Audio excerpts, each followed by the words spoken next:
going on, guys? Welcome to another episode of the Weigh-In podcast. I'm back again with my co-host Sugar Ray. How you doing, man? I'm doing all right, man. Finally, British boxing is back, so I'm happier. I'm a little bit grizzly. My barber's on holiday, but Likewise, bro. sometimes, I man. think my How head you is keeping? a lineup. Yeah, it's all good, man. A fresh lineup, still better than no trim, so we move, man. But yeah, I think you kind of started off right. British boxing is back, but I don't think it was back with a bang, and that's what we're going to talk about today. Chris Eubank JR versus Liam Williams. The build-up was there. The gloves are off was there. I watched it, Johnny Nelson. You could sense there was a level of hostility. The atmosphere was building up, and I was getting excited for this fight. Mm-hmm. If I told you a fight with 4 knockdowns, went 12 rounds, was actually quite pedestrian and quite boring, what would you think? I wouldn't believe you because you wouldn't think that a fight with that many knockdowns could have such a description. But yesterday, We did see that. And I want you to talk to me about that. Talk to me about, because we spoke a little bit off air, we talked a bit in the group chat. yeah. But even though Chris Eubank Jr. had 4 knockdowns, we were actually quite underwhelmed, me and you personally, about the performance. And I want you to speak on it a bit more. Why did you feel you were underwhelmed? And also, what did this fight speak to you about Chris Eubank Jr.? I feel like for me, I get what he was trying to do. He wanted to embarrass Williams and such. He wanted to dominate him, wanted to like show off his boxing skills, but the performance just fell short of that, honestly. And we're speaking in the group chat. Shout out Andy of the weigh-in team. He was even having this discussion with me, saying, "Oh, but he embarrassed him in front of his home fans, this, that, and the third." And I'm like, listen, it was a clear victory. No one can take that away from you. But you want to go to the world stage. This is the time when you're meant to be showcasing your levels. This wasn't clear levels above. It was a level above Williams, but we weren't blown away. And even a lot of the commentators were saying, I saw Johnny Nelson was saying as well, it's like, you can't keep on giving this excuse of, oh yeah, I just wanted to punish him, because you didn't really punish him either. You didn't put an absolute beating on him. There's a difference, like, it's a different sport. But I remember Anderson Silva, when he was in his prime, doing the whole matrix movement, there's pat, pat, pat, pat, brr, bam, bam, you can't touch him. That's dominance, that's embarrassing. But the whole like Roy Jones Jr. tribute thing that Junior's doing is not natural. He doesn't have that natural source as well, like the movement. And I feel like for me, Junior is a physical specimen. We can't deny that. He's a workhorse. You can't deny that. And I feel like he's a gifted fighter. You can't deny that. But I feel like he still hasn't found his natural style yet, which suits him. Like we were discussing before we came live that Roy Jones was a coach, how would he be? And I feel like Roy Jones is rubbing off on him, which I don't think is as good as you would think it is, because with Roy Jones, you have one of the most naturally gifted fighters ever. The movement's so slick, the rhythm is just there. But that style's not for everyone. I'm not even going to say for everyone. The style's just for Roy. He was like extremely gifted with his talents. So certain things like you can't pass that down. You just can't, no matter what. You cannot pass that down. And I feel like that's what he's trying to input into Junior, which I think is good, but it shouldn't be his first option, because a lot of the times the way he dropped Williams was with good time, and obviously he caught him coming in, the jab, bang, and then, it was a flash knockdown. And a lot of the time what knocks fighters down is the punch that they don't see. But then later down the line, after like round 5, I saw Junior like telegraphing uppercuts, and he was doing his showboating stuff, but sometimes when he was showboating, he'll get caught. And I think for me, that's where it's just like he was dominant, but not dominant enough. And especially when this is meant to be your advertisement to go to the world level, I didn't see world level there. I saw good British level, great British level, but it wasn't a convincing world level. And I want Junior to win. I want him to win badly, but I've also got to be honest as well. And that display, you can't put up against the top guys in the division and say, yo, Charlo should be on the lookout, Triple G should be on the lookout, Murata should be on the lookout. Even Demetrius Andrade, because I brought that up. That's another one as well. I thought the Triple G fight is more for the clout, as in I got to fight Triple G, the name and stuff. Similar, and what made me think of that was, I remember when Andrade beat Williams, and we Yeah, had a conversation. We go, yeah, it didn't look that special. You had a chance to knock him out, and then he calls out Canelo. Canelo yeah. just says, "You just want my name for money. That's all you want." Payday, This payday. You want payday? I know that. this Triple G call out or potential call out of Chris Eubank Jr. Yeah. feels the same. Like, you know you can't beat me, but you want to do it for the brand, the call out name. And This hurts me to say it.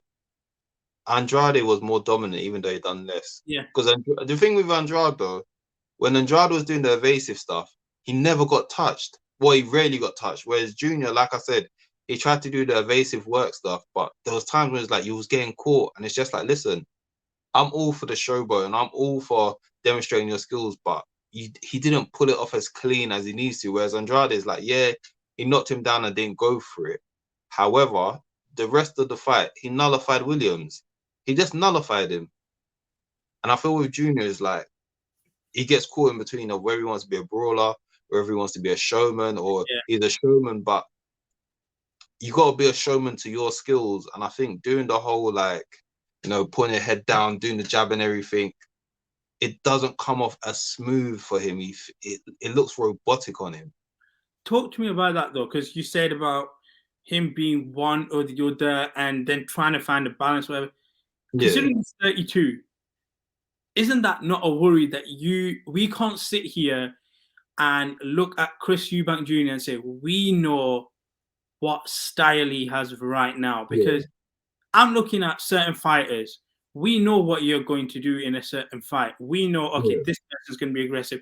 Like, let's say we criticize Joshua for trying to be the boxer and move away from what a lot of people knew Joshua for.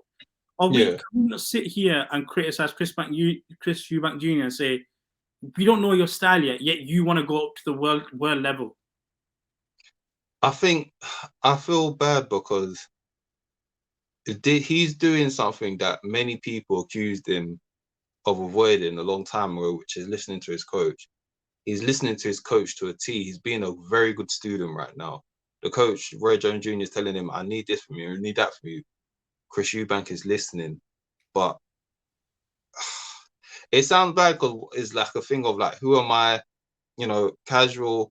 Roy Jones Jr. is Roy Jones Jr., but him as a coach is kind of like I said before, you're teaching him stuff that you was doing, but you done that because you was gifted.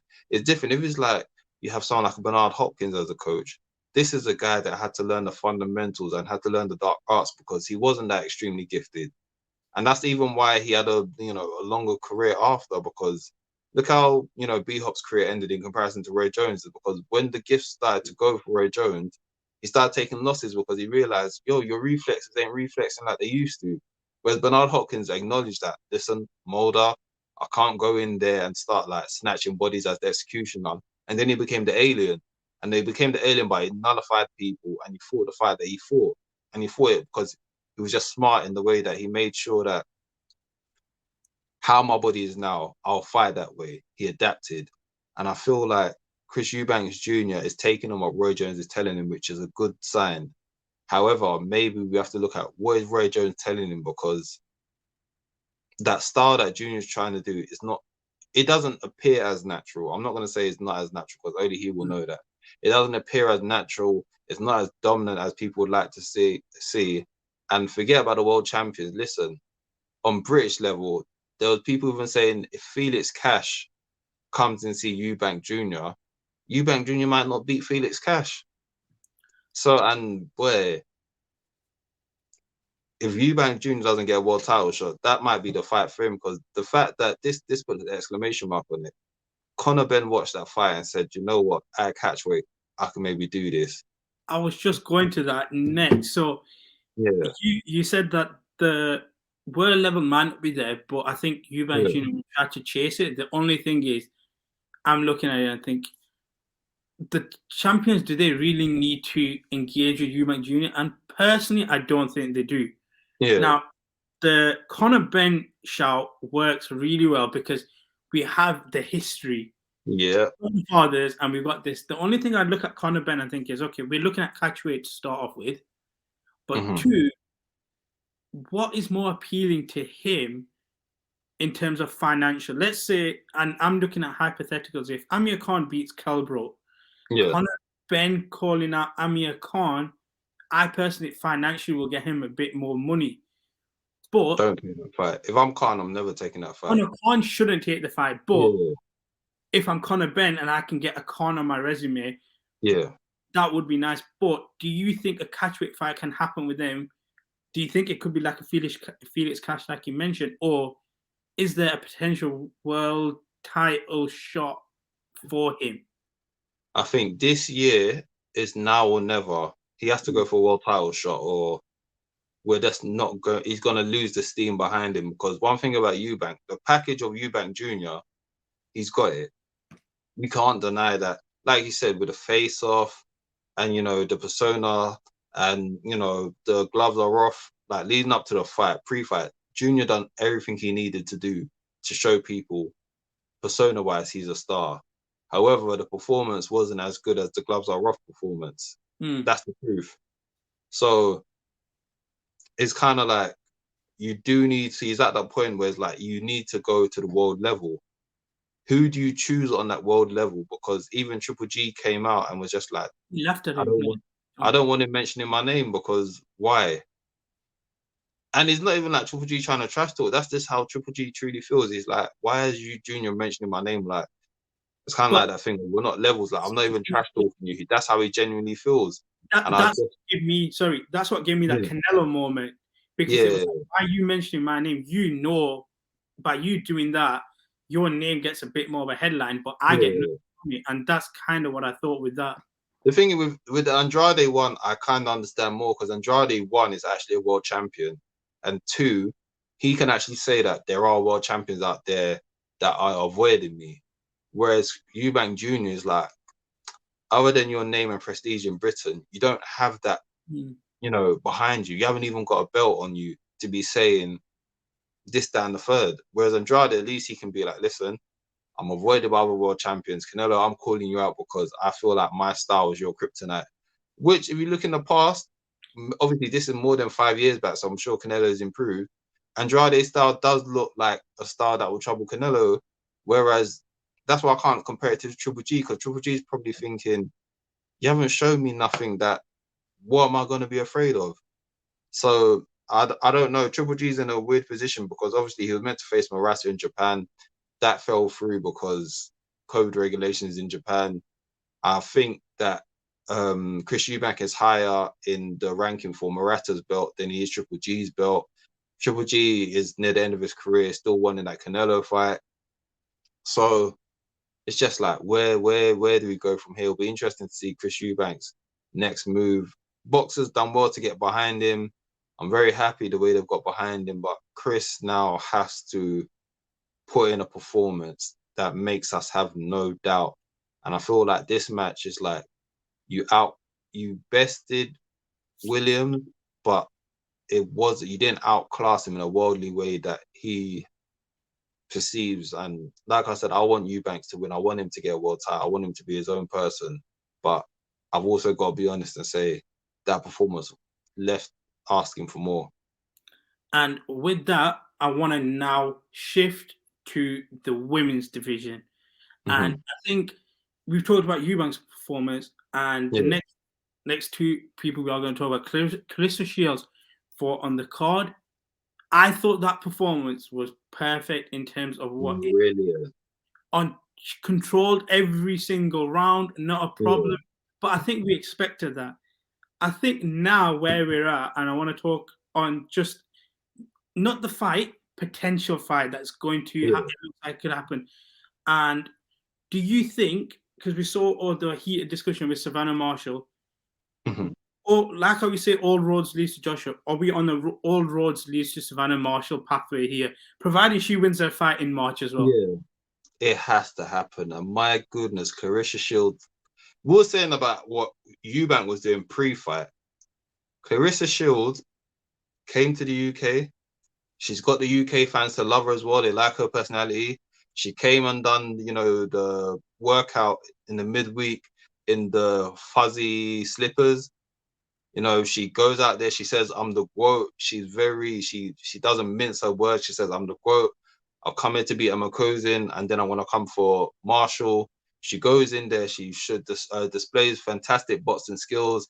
Yeah, she didn't get the knockout, but It didn't you matter. know, it is what it is. When you outclass your opponent like that, listen, man, I can't fault her. Some people may argue it's not as fan friendly, but listen, that was the sweet science she was showing in there. She dominated. And the post-fight interview, I wasn't a fan of how Ben Shalom kind of instigated it. He needed to instigate it, but instigated it in the wrong way, which I didn't like. What do you mean by that? Because I kind of liked them both there. No, that was good. I think the issue is the way he said that,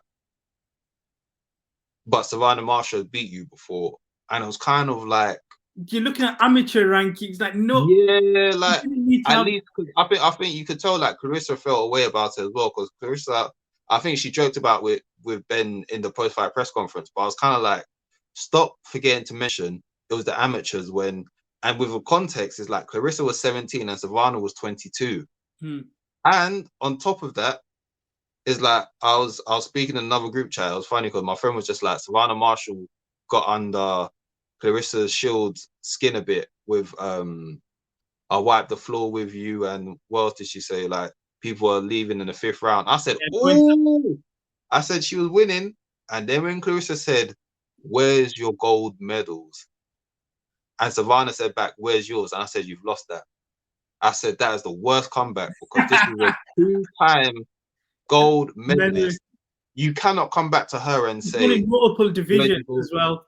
Yeah, so, like to come back with that, and I was just like, damn it, man, Savannah, you was winning the post-fight interview, and then her saying, where's her gold medals back to Claressa? I was just like, nah, you messed up. But listen, I remember as soon as that fight ended and that post-fight interview ended, and you can tell like it was genuine animosity, genuine intensity. I was just like, this is the perfect way to set it up. Savannah Marshall, I hope she even goes and knocks out her next opponent, because then it's going to be that big thing of, yeah, Claressa was good, but you don't knock out people. Savannah's going to say, I knock out people. And hopefully they invite Claressa to Savannah's match and, you know, carry this on part 2, because you could feel the heat in that arena when that was happening. You can hear the crowd getting rowdy. And for me, Claressa is the biggest winner of this weekend. Claressa's, what she's done for women's boxing, what she's always campaigned for, she got her moment and she done exactly what she needed to do.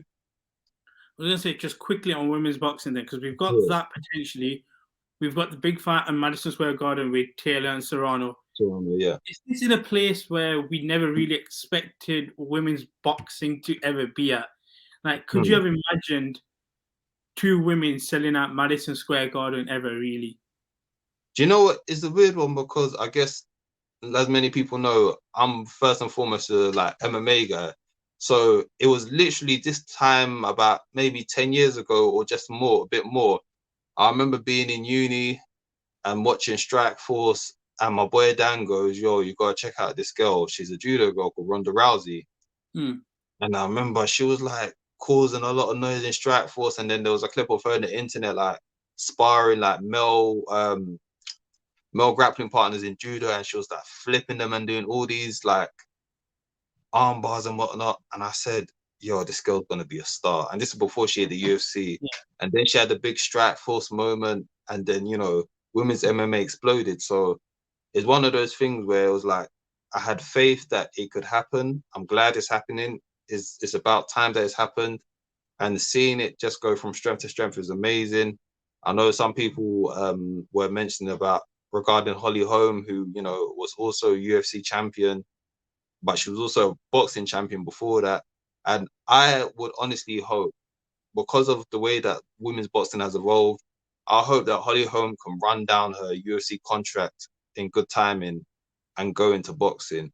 And yeah, she's at the tail end of her career, but I would like to see her face up against, you know, other top people in her division, because just doing that will grow women's boxing as well. And like I said, this is a woman that's been UFC for a lot of the male competitors that have tried to do it.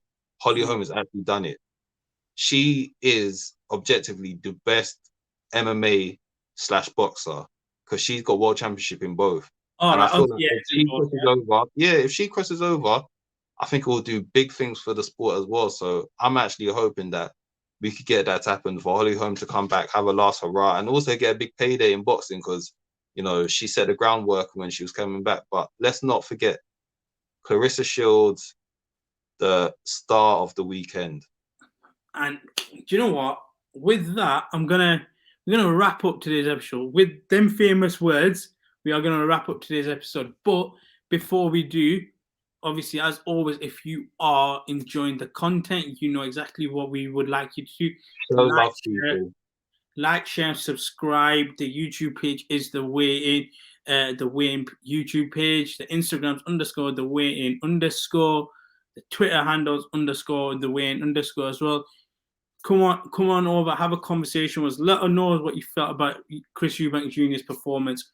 Where do you guys see him? What's your opinion on women's boxing? Are you happy that it's growing? What's your big super fight? Let us know, share with us, and we're happy to engage in the conversation. Again, we're going to go on this again. What's your final words for the weekend, Ray? Listen, man, Claressa Shields is the star of the weekend. But people, stay safe, have a good week, and stay weighed in. And with that, we will see you again, bro. Appreciate you as always. And everybody appreciate you for always checking in and watching the show as well. Take care and peace. Take care, people. Love.